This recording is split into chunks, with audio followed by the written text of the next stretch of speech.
Hey guys, we are back for another review. Today we're taking a look at a new NECA Godzilla figure. This is the most recent that they have released. This is the Atomic Blast version of Shin Godzilla. And if you caught my last review of Shin Godzilla, you know that I am a big fan of this version of Godzilla, and I'm a big fan of the movie, so I'm very interested to take a look at this guy. You can see that he comes on a standard NECA style, huge blister card for this line. We've got Shin Godzilla in the bubble, we've got the classic Godzilla in the background, and then on the back we have got a humongous product shot of this particular Godzilla. So let's do it, let's pull him out and take a look. Alright guys, here he is out of the package, our Shin Godzilla, the Atomic Blast version. We are going to, of course, start with Articulation, but after this review, if you want to grab one of these for yourself, head on over to Big Bad Toy Store. I'll put a link down below as usual, but let's get right into it. This figure is essentially the same thing that we have with the regular Shin Godzilla, so there's not a lot that's different. He doesn't have an articulated jaw because, of course, you know, he's sculpted in such a way that he's got his mouth open for the breath, but let's run through it real quick. So the head can swivel, he's got up and down, the neck is also articulated as well. The arms can go out, they've got an elbow hinge and a wrist hinge, but this Godzilla has such tiny arms that ultimately it really doesn't matter, but I like the fact that they put it there. We do have a diaphragm swivel. He moves a little bit, the spines do get in the way quite a bit. The legs can swivel. We have got a knee hinge, which moves pretty well, and then ankle rotation and hinge as well. And then, of course, the tail is fully segmented and articulated. So you swivel here, you swivel here. These are all ball pegs as well, and you have to put the final piece on. Heat that bad boy up. If you want to take my advice, I would urge you to do so. It's a humongous ball peg. So you can swivel here and hinge, and then you can swivel, swivel, and swivel and hinge. So, you know, they're big ball pegs, so there's a lot of hinging, there's a lot of swivel.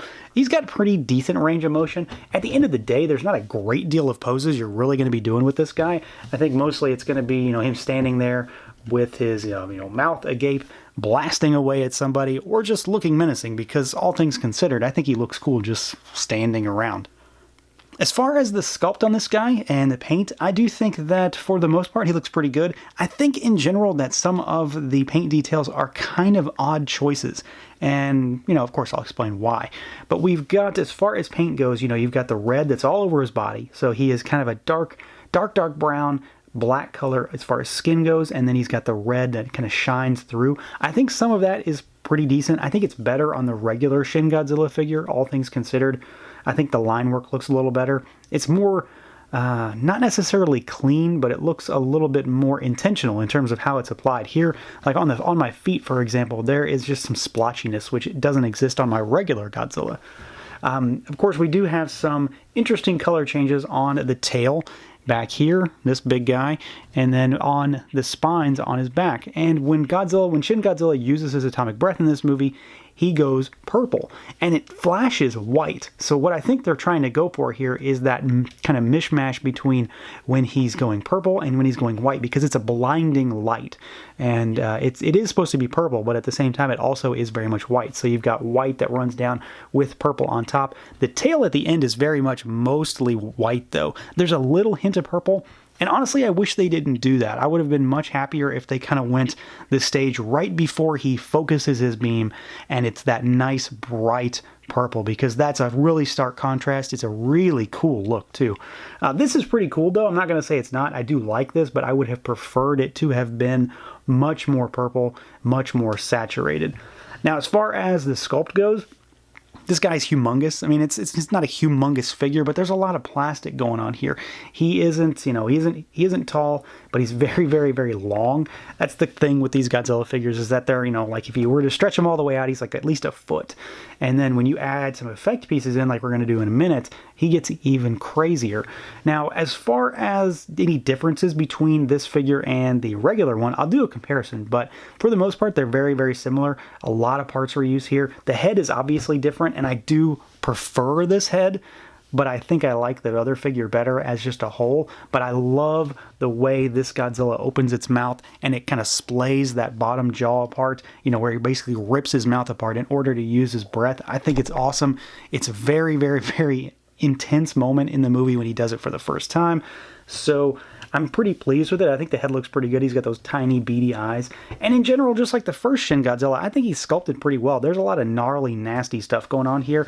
My biggest issue is that, I just don't really agree with the color choices on the back. Again, I get what they're going for, and it does look good, but the stark contrast from dark, dark purple, bright, bright purple even, to the red and black would have been just a crazy display piece. Now, as far as comparison goes, real quick, you can see there are definitely a handful of differences from the color on the spines to the open mouth, but there's some more subtle differences, like I mentioned, mostly in the red application. It seems to be a little splotchier on this guy. This one seems to be a little bit more deliberate. It seems to fill every nook and cranny on his, scaly hide. So I do think I prefer this one, and there's just something about this design that I really like. So don't get me wrong, I do like this figure. I like the way this particular Godzilla looks. There's just some things about it that I would have liked to have seen done a little differently. So there you go. They stack up pretty well next to each other. They're just, two different versions of the same thing. Accessories. We got to talk about accessories with this guy because he actually has some. They are kind of weird though. It's one of those things, kind of like with the colors on the back. I know what they're going for. I just don't know if I really like it all that much. That's the best way to say it.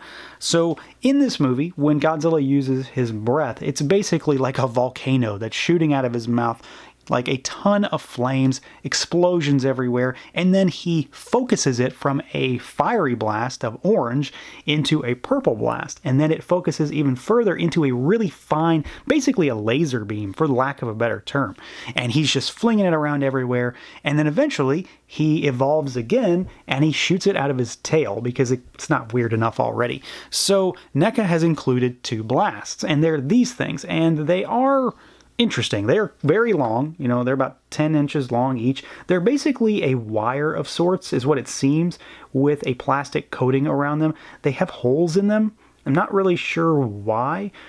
There's no stand or anything for them, although the one that comes out of his mouth honestly could use one. And it's basically just a rod with a kind of conical looking blast effect here. It's got some texture to it, and then it's got a white frosted look all over it, although at the end of both of them it's clear and you can actually see the wire inside, which is probably not going to pick up on camera, but that's a bit disappointing. You can also see it in the holes. And there's a hint of purple here. It's hard to pick up. I've tried it in multiple lighting setups. It's really faint. It is there, but it's really faint. So basically you've got this little nub here, and you just, force it into his mouth. I've just been kind of screwing it in because I don't want to break it. And then it'll just hang on it out of his mouth, kind of like that. On the backside, you do one of those, and he looks like this. So as you can see, he's got a really goofy setup in terms of what he does. In the movie, it looks a lot cooler than him just, having like a fountain coming out of his tail. But it's an interesting setup, and I'm not really sure that I care for it. I really like the idea of how this Godzilla uses his blast. I'm not really sure if this actually gets the point across, though.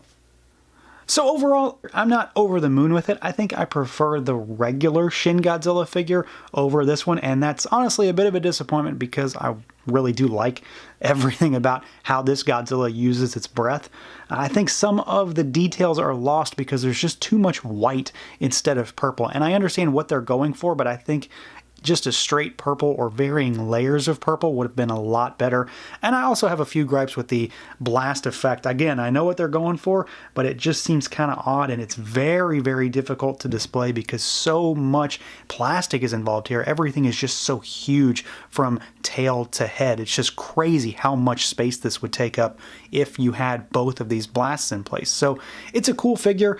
I'm glad to have it, but I do think I prefer the original one better. So that's going to do it for this look at the Shin Godzilla Atomic Blast version from NECA Toys. Let me know what you guys think. Feel free to like, comment, subscribe, and share, and until next time.